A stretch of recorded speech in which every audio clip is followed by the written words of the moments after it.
তোমাদের পাশেই আছি, হৃদয়ের কাছাকাছি। জীবনের পথ সোজা নয়, আশা নিয়ে নিত্য বাঁচি।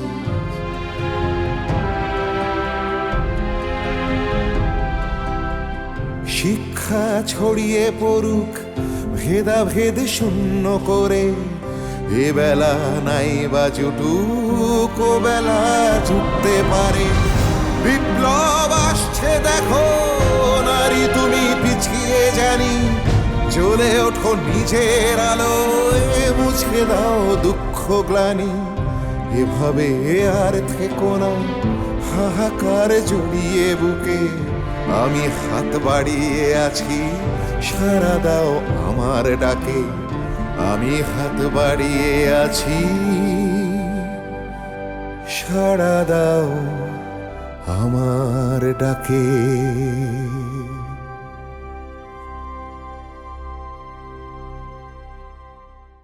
ওখানে বিয়ে হলে আমাদের গুলবদন তো তাহলে রানীর মতো থাকবে, তাই না বলো? তা তো থাকবেই, কোনো কিছুর অভাব নেই। খেয়ে পরে দান খয়রাত করে বছরে ওদের অনেক টাকা জমে। আর ছেলেটা তো একটা হীরের টুকরো, একেবারে রাজপুত্রের মতো চেহারা। শুধু চেহারাটাই দেখলে ছেলের গুণও তো অনেক। কত পড়াশোনা, কত বড় দোকানের মালিক, যেমন কথাবার্তা তেমন মিষ্টি ব্যবহার। আচ্ছা, দেনা পাওনার কথা কিছু বললো? না না না না, ওদের কোনো দাবি দেওয়া হয়নি। আল্লাহ রহমতে এবার বিয়ে থাকাটা ভালোভাবে মিটে গেলেই বাঁচি। নিশ্চয়ই মিটে যাবে, আমাদের একটি মাত্র মেয়ে। কতই দেনা পাওনা থাক, আমরা কি কোনো কিছুতে কম রাখবো ভেবেছো? তবুও মেয়ের বিয়ে বলে কথা, একটা চিন্তা তো থাকেই। তাছাড়া জোগাড় যন্ত্র আছে, আর কয়েকটা দিন সময় নিলেই তো পারতে।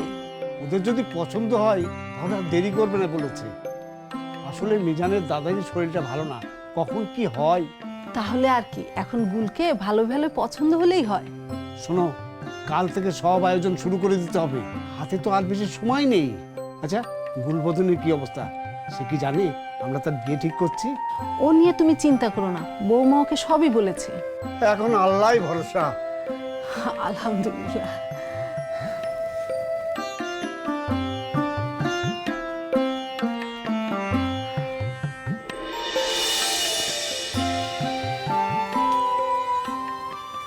কিরে গুল, একা একা কি অত ভাবছিস? বুঝেছি, সুলতানের কথা মনে পড়েছে, তাই তো? বুঝি রে, সবই বুঝি।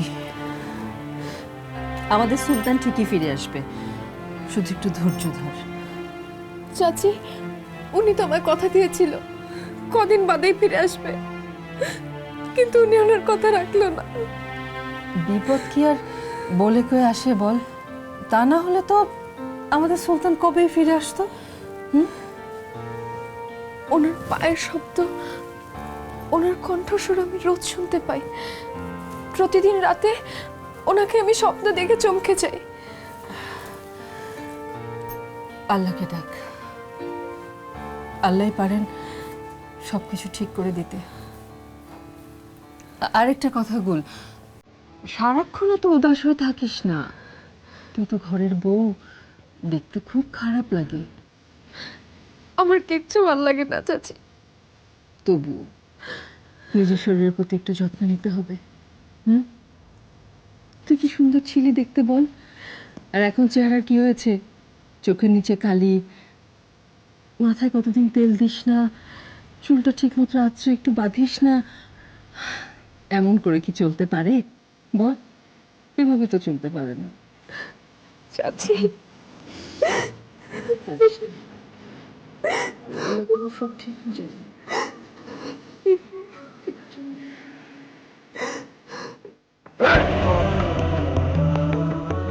এত মরছে, তারপরে শিক্ষা হচ্ছে না?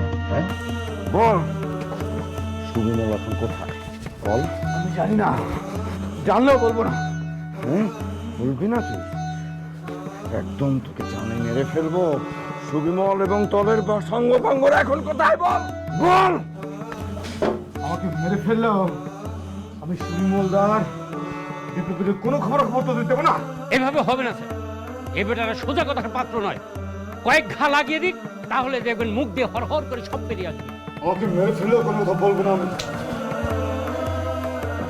তোকে আমি মেরেই ফেলবো। দেশের জন্য মরতে আমরা ভয় পাই না। তোরা বিশ্বাসঘাতক, তোরা দেশের শত্রু, তোদের লজ্জা হয় না? চুপ চুপ হারামজাদা, যা জিজ্ঞেস করছি তার উত্তর দে। আমাকে মারার প্ল্যান কারা করেছিল বল বল বল। দারোগা, তুই একবার বড় চোরে বেঁচে গেছিস, কিন্তু বারবার বাঁচবি না। ও বিপ্লব তোদের মারবে। আমাকে আমাকে মারবে? আমায় মারবে? তোদের সুবিমলের জন্য আমার রিভলভারের একটা বুলেট তুলে রেখেছি, আর তোদের সবগুলোকে আমি পিটিয়ে মারবো, না হয় ফাঁসিতে ঝোলাবো। আমাকে আমাকে চিনিস না তোরা? বল তোদের পরবর্তী পরিকল্পনা কি? আমি জানি না। জানিস না? না জানিস না? তুই জানিস, তুই জানিস সব কিছু। মুখ খুলবি কিনা বল, মুখ খুলবি কিনা বল। আমি জানি না। তুমি বৃথা চেষ্টা করো না দারোগা। আমরা বেঈমানের ঘরে জন্ম নিইনি। বলবি না যখন, তখন তুই মরবি। আমি দেখতে চাই এই কষ্ট তুই কতক্ষণ সহ্য করতে পারিস, আর মুখ বন্ধ করে তুই কতক্ষণ থাকতে পারিস। কনস্টেবল, হারামজাদাকে মারো, আরো মারো, যতক্ষণ না পর্যন্ত মুখ খোলে। আর মুখ খুললে তখন আমাকে খবর দেবে। বলবি না? বল বল বল বল বল। শুনলাম একটা বিপ্লবী নাকি ধরা পড়েছে, খবরটা শুনেছেন নাকি? সংবাদটা আমিও শুনেছি। কি করে ধরা পড়লো তর্ক? শুনলাম পুলিশ চারিদিকে নাকি কড়া নজর রেখেছে, আর রাগবেই না কেন বলুন? এত বড় একটা ঘটনা ঘটে গেল, বলে ওরা কি বসে বসে আঙ্গুল চুষবে, কিছু করবে না? তা যা বলেছ, খুব দারোগাকে মারার চক্রান্ত। এ কি চারটেখানি কথা? আর ইংরেজ পুলিশ তারাও কম যায় না, ঠিকই এক বেটাকে ধরে ফেলেছে। আমি নিশ্চিত সোমনাথ বদ্দির বেটা সুবিমল ওই তো দলের পান্ডা। পুলিশ ওকে ধরার জন্য সারা মুল্লুক চষে বেড়াচ্ছে। ইস, সন্ধানটা যদি দিতে পারতাম। রায় বাহাদুরটা একেবারে বাধা ছিল, নসিব খারাপ। ইংরেজ পুলিশও কম যায় না, ঠিকই বেটার একটাকে ধরে ফেলেছে, দেখেছেন? তা তো বটেই, রাজশক্তি বলে কথা। কর্তা কর্তা দারুণ একটা খবর আছে কর্তা। কি খবর, নতুন না পুরন সেটা আগে বল। আরে একেবারে টাটকা নতুন খবর। অত ভনিদা না করে কি খবর সেইটা আগে বল। কর্তা, গায়ে নতুন লোক এসেছে। নতুন লোক? কোথায় এসেছে, কেন এসেছে, কার বাড়িতে এসেছে? ওই মোহর আলীর বাড়িতে। মোহর আলীর বাড়িতে নতুন লোক? কোথাকার লোক? কি জন্য এসছে? তা ঠিক জানি না কর্তা, তবে শুনেছি মোহর আলীর কাছে কবিরাজি শিখতে এসেছে। বয়স বেশি নয়, যুবক। শুনেছি এখানে কিছুদিন থাকবে। এতগুলো মেয়ে বউ বাড়িতে, তার মধ্যে মোহর আলী ভিনদেশি পরপুরুষকে এনে রেখেছে, তাও আবার যুবক। মোহর আলীর বুদ্ধি শুদ্ধি লোক পেয়েছে, উনি একটা অঘটন ঘটতে কতক্ষণ। তর্ক, তাহলে তো ব্যাপারটা এবার একটু নজর রাখতে হচ্ছে। কেষ্টা, তুই ভালো করে খোঁজ খবর নে তো, ওই লোকটা বাড়িতে কি করছে। একটু বেচাল দেখলেই তুই আমাকে বলবি। ঠিকই বলেছেন কর্তা, ওই মোহর আলী বড্ড বার বেড়েছে, তা না হলে ওর ওই ভাইয়ের ওই বিধবা বউটা আমাকে জানা তাই বলে। আমিও তককে তককে আছি, সুযোগ পেলেই এমন কামড় বসাবো না। এ সুযোগ কিছুতেই ছাড়া যাবে না তর্ক। একটা গলদ পাই, ওর মুরব্বিগিরি আমি ঘুচিয়ে ছাড়বো। মোহর কবিরেজ, ঘুঘু দেখেছো কিন্তু ফাঁদ দেখো। এবার তোমাকে সেটা দেখিয়েই ছাড়বো। কেষ্ট, এবার কিন্তু খুব ভালোভাবে খোঁজ খবর রাখবি। সে আপনি কোনো চিন্তা করবেন না কর্তা। কৃষ্ণ কৃষ্ণ হরে হরে, আপদে ঢুকেছে মোহরের ঘরে। বাবাজি বাড়ি কোথায়? জি, আমাদের বাড়ি বিক্রমপুরে। তা কাজকর্ম কি করা হয়, বা চাকরি বাকরি কিছু কি? ঢাকায় আমাদের কাপড়ের দোকান আছে, পড়াশোনা শেষ করে বাবার সাথে দোকানে সাহায্য করি। এ তো খুব ভালো কথা। আজকাল অবশ্য দিনকাল খুব একটা ভালো যাচ্ছে না। আচ্ছা, বিপ্লব সম্পর্কে তোমার কি ধারণা? আমি ওসবের ধারে কাছেও নেই। আমরা সাধারণ মানুষ, খেটে খেতে হবে। কি লাভ ওসব ঝামেলায় জড়িয়ে? তা বেশ, তা বেশ, একেবারে খাঁটি কথা বলেছ। কেন যে সবাই বোঝে না সে কথা। আচ্ছা, এ তুমি কি বলছো মোহর? সবাই যদি এরকম ভাবে তাহলে তো আমাদের দেশ কখনো স্বাধীন হবে না, আর আমরা চিরকালই ওই ইংরেজদের পায়ের তলায় পড়ে থাকবো। তুমি একটা কথা বোঝার চেষ্টা করো, এটা আমাদের দেশ, এটা আমাদের ভিটে মাটি। তাহলে আমরা ইংরেজদের খাজনা দেবো কেন, আর ওরাই বা খাজনা নেবে কেন? খাজনা নেয় কারণ আমরা প্রতিবাদ করি না বা প্রতিবাদ করতে পারি না। এই যে তোমাদের মতো যুবক ছেলেরা যদি একটা আন্দোলনকে ঝামেলা বলে, তাহলে তাহলে কি করে দেশ স্বাধীন হবে? আমায় মাফ করবেন, আমি আসলে কথাটা ওভাবে বলতে চাইনি। আমি বলতে চেয়েছি। আচ্ছা ঠিক আছে, ঠিক আছে। আরে বাবা, স্বাধীনতা তো আমিও চাই, কিন্তু তাই বলে আমি কি বিপ্লবীদের সমস্ত পদক্ষেপ সমর্থন করি? না, করি না। প্রত্যেকটা মানুষেরই আলাদা আলাদা চিন্তা ভাবনা থাকে। এটা নিয়ে আলোচনা করতে গেলে সারা রাত কেটে যাবে, তর্ক শেষ হবে না। হ্যাঁ, তা অবশ্য ঠিক। তবে আসলে কি জানো, আমরা তো জন্ম থেকেই পরাধীন, আর এই স্বাধীন হওয়ার আশাতেই বেঁচে আছি। জানি না কখনো স্বাধীন দেশ দেখতে পাবো কিনা।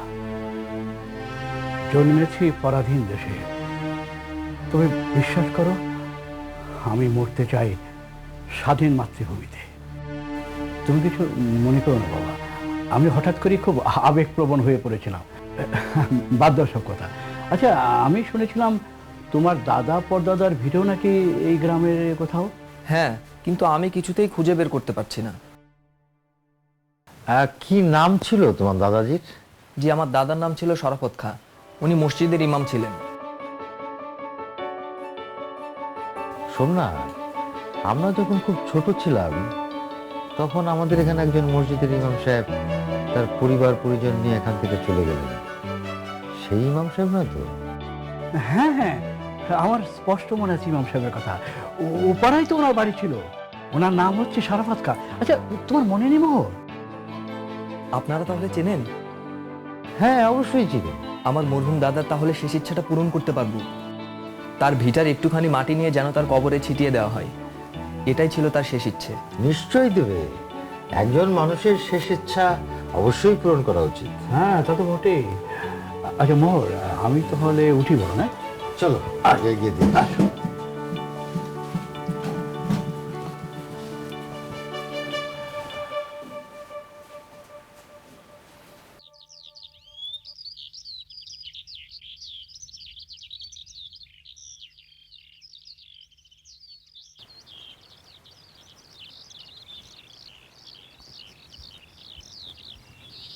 বলবো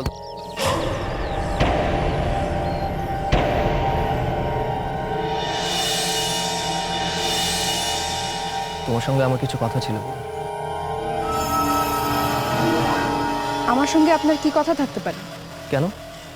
মানুষের সাথে মানুষের কি কথা থাকতে পারে না? তা নিশ্চয়ই পারে, কিন্তু আপনার মতো লোকের সঙ্গে না। আপনি একজন পরপুরুষ আর আমি অন্য বাড়ির বউ।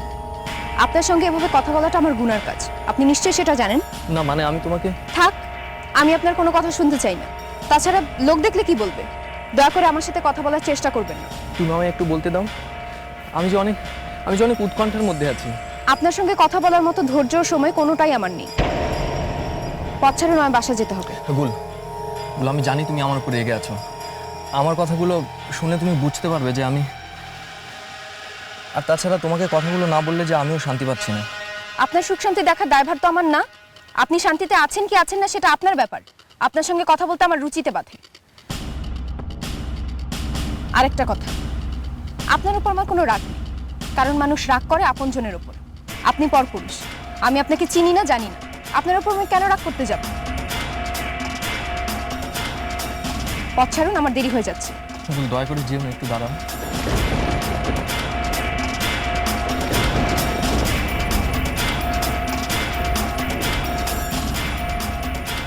আপনাকে আমি ভদ্র শিক্ষিত পরিবারের মানুষ ভেবেছিলাম, কিন্তু আমার ধারণাটাই ভুল ছিল। আপনি বোধহয় জানেন না, এভাবে আপনার সাথে রাস্তায় দাঁড়িয়ে কথা বলা আমার মতো গৃহবধূর শোভা পায় না। গ্রামের মানুষ দেখলে খারাপ ভাববে। এমনিতেই আমরা অনেক অশান্তির মধ্যে আছি, অনেক কষ্টে দিন যাপন করছি। আমাদের অশান্তি আর বাড়াবেন না তো। তুমি কিন্তু অবুঝের মতো কথা বলছো। আমি অবুঝ না, আপনি সব বুঝে অবুঝের মতো আচরণ করছেন। আপনার কাছে আপনার পরিবারের সম্মানের মূল্য কতটুকু আমি জানি না, কিন্তু আমার কাছে আমার আলী পরিবারের সম্মানের মূল্য অনেক। তাই আমি এই সম্মান খোয়াতে পারবো না। বলো, আমি তোমার সব কথা মানবো, তোমাকে আর কখনো বিরক্ত করবো না।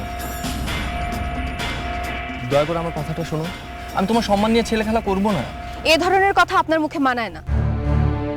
যাদের অভ্যাস মানুষের সম্মান নিয়ে ছেলে খেলা করার, তাদের যে নিজেদেরও সম্মান থাকে না, সেটা আমি আজ বুঝলাম।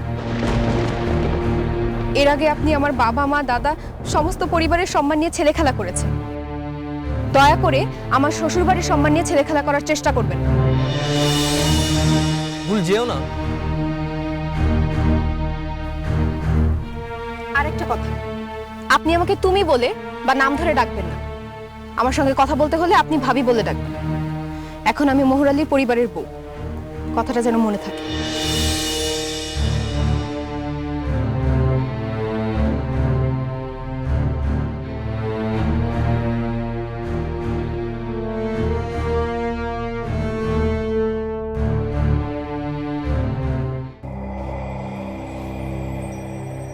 Constable, constable, sir. কিছু কি বার হলো? আগে না স্যার, এত মার মারলাম, মারতে মারতে আত্মরা করে ফেললাম, তারপর তার মুখ থেকে একটা কথা বার করে গেল না স্যার। সেটাই তো চিন্তার বিষয়। মার খেতে খেতে মরে গেলেও এদের মুখ থেকে কিছু বের হয় না। কিন্তু ওদের পরবর্তী প্ল্যান প্রোগ্রাম কিছুই জানা হলো না। একবার যদি জানতে পারতাম সুবিমলটা কোন গর্তে লুকিয়ে আছে, তাহলে ওকে ওখান থেকে টেনে বের করে কুকুরের মতো গুলি করে মারতাম। এই ছেলেই সুবিমলের ঠিকানা জানে। বেটাকে আরো মারো, ওর কাছ থেকে সব খবরাখবর আমাকে জানতে হবে। উপর মহল থেকে সারাক্ষণ চাপ দিচ্ছে ওদের ধরার জন্য। কিন্তু এত মার খেয়ে যখন বলছে না স্যার, তাহলে কি মারে কাজ হবে স্যার? কাজ না হলে বেটাকে মেরে গ্রামের রাস্তায় ফেলে দাও। মুখ যখন খুলবে না, তখন চোখ দুটো খোলা রেখেই বা লাভ কি? ও দুটো বন্ধ করে দাও। Yes sir. গ্রামের লোক দেখুক বিপ্লবীদের দলে যোগ দিলে আর দারোগার বিরুদ্ধে দাঁড়ালে কি শাস্তি হয়। একেবারে ঠিক বলেছেন স্যার, এটাই বেটাদের উচিত শাস্তি। এত যে মরছে, তারপর বেটাদের হেলদ নেই। ছাড় পোকার জাত। সূর্য সেনের দল চট্টগ্রামের অস্ত্রাগার লুট করার পর থেকে ওদের বড্ড বাড় বেড়েছে। এখন তাহলে কি করবো স্যার? আরো একটা দিন দেখো মুখ খোলাতে পারো কিনা। যদি না পারো তাহলে আমি যেটা বললাম সেটাই করবো, এটা ওকে জানিয়ে দাও। Yes sir.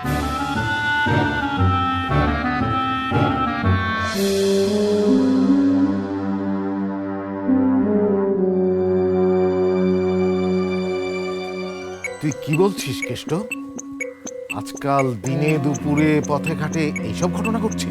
তবে আর কি বলছি কর্তা, আমি নিজের চোখে দেখে এসেছি। মোহর আলীর ছেলের বউ জল আনতে গিয়ে পুকুর ঘাটে দাঁড়িয়ে কথা বলছে ওই ভিনদেশি ছেলেটার সঙ্গে। তুই ঠিক দেখেছিস তো? এতখানি বাড়াবাড়ি হওয়া কি সম্ভব? কোথাকার কোন পরপুরুষের সাথে ঘরের বউ পথে ঘাটে দাঁড়িয়ে কথা বলবে? আমি ঠিকই বলছি কর্তা, একদম আমি বাড়িয়ে বলছি না, আমি নিজের চোখে দেখে এসেছি। ঘোর কলি, ঘোর কলি এসেছে মল্লিক মশাই, ঘোর কলিতেই সব সম্ভব। তাহলে তো বিষয়টা একটু তলিয়ে দেখতেই হবে। অবশ্যই, গায়ের মধ্যে এসব পাপ কাজ কিছুতেই বরদাস্ত করা যাবে না। এর একটা বিহিত করতেই হবে, নইলে গায়ের অন্য বউ মেয়েরা বিগড়ে যাবে। এই সুযোগে মোহর আলীকে ভালো মতো শিক্ষা দেওয়া যাবে। ঠিক বলেছেন, বাড়িতে যুবতী বিধবা বউ, কেন বাইরের একটা যুবককে বাড়িতে রাখতে হবে? বলি আগুনের পাশে যদি ঘি থাকে তো একটু একটু করে তো গলবে। আমার তো মনে হয় ভেতরে ভেতরে মোহর আলী এইসব কাজের ইন্ধন যোগাচ্ছে। এই কবিরাজ বলে কি যা খুশি তাই করবে? গ্রামে কি আর কোনো মানুষ নেই? মল্লিক মশাই, আপনি তো জমিদার, জমিদারি নেই তো তাতে কি আছে? হাতি বাঁচলেও লাখ টাকা, মরলেও লাখ টাকা। ঠিক কিভাবে এগোলে মোহর আলীকে জব্দ করা যাবে বলো তো? আমার তো মনে হয় মোহর আলীকে ডেকে জবাবদিহি করা উচিত। তুই থাম তো, মাঝখানে কথা বলিস কেন? না না, এখনই বোধহয় জবাবদিহি করাটা ঠিক হবে না, কারণ ব্যাপারটা তো কেষ্টা ছাড়া আর কেউ দেখেনি। যদি কেষ্টার কথা অস্বীকার করে ফেলে, তাহলে কি করা যায়? আমি বলি কি, ব্যাপারটা আরো কয়েকটা দিন নজরে নজরে রাখা হোক। তারপর 2-4টা সাক্ষী যদি পাওয়া যায়, তখন না হয় মোহর আলীকে চেপে ধরা যাবে। ঠিক, তাহলেই কাজটা সহজ হবে। চেষ্টা, তুই আরো 2-4 জন সাক্ষী জোগাড় কর, তারপর যা করার আমি করব। কৃষ্ণ কৃষ্ণ হরে হরে, এবার বুঝবে মোহর সাপে কিভাবে ছোবল মারে। পেয়ারা, মিজান ছেলেটাকে তোমার কেমন লাগে? ভালোই তো, ওর মধ্যে খারাপ কোনো কিছু তো দেখিনি। কথা শুনে মনে হলো পড়াশোনা ভালোই জানে। ছেলেটাকে দেখেই বোঝা যায় বেশ বড় ঘরের ছেলে। সাধারণ পরিবারে সাধারণত এরকম ভদ্র রুচিশীল ছেলে দেখা যায় না। ও কবিরাজিটাও খুব সহজেই শিখে ফেলবে। ওর শেখার প্রতি একটা একাগ্রতা আছে। সচরাচর এমনটা আজকালকার ছেলেপেলেদের মধ্যে দেখাই যায় না। কবিরাজিটাই তো কেউ আর শিখতে চায় না, সবাই ডাক্তার হতে চায়। আচ্ছা, ওর গ্রামের বাড়ি নাকি আগে এখানেই ছিল? কোন বাড়িতে ছিল বলো তো?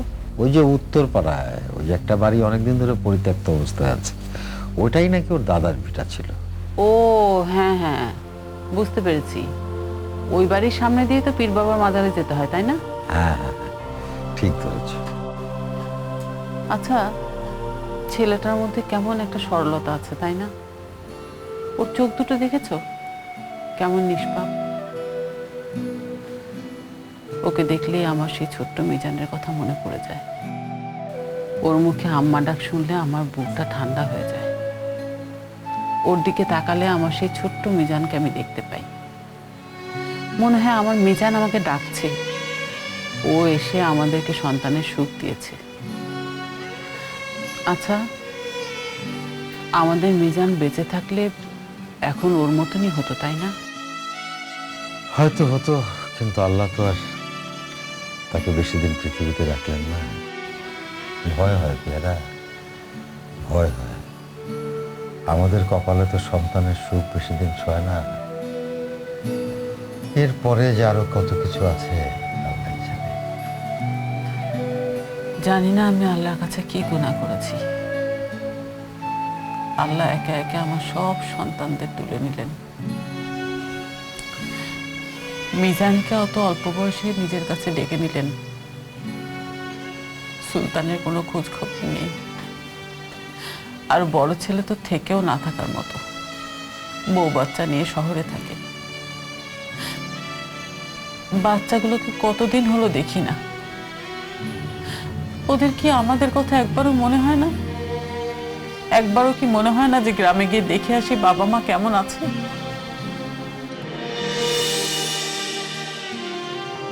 তুমি বিশ্বাস না করলেই তো আর ওই সত্যটা মিথ্যে হয়ে যাবে না কবরেজ। এরপরেও কি ওই ছেলেটাকে বাড়িতে রাখবে?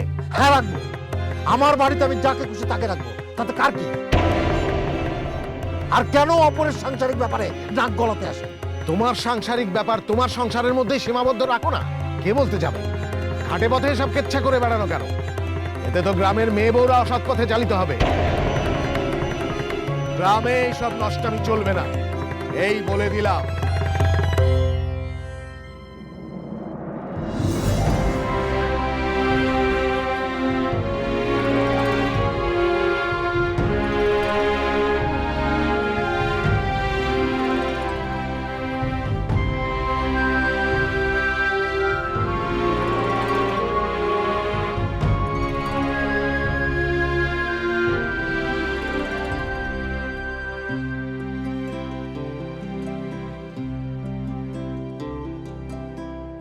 তোমাদের পাশেই আছি, হৃদয়ের কাছাকাছি।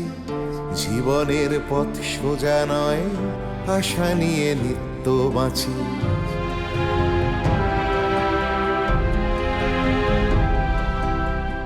তোমাদের পাশেই আছি হৃদয়ের কাছাকাছি।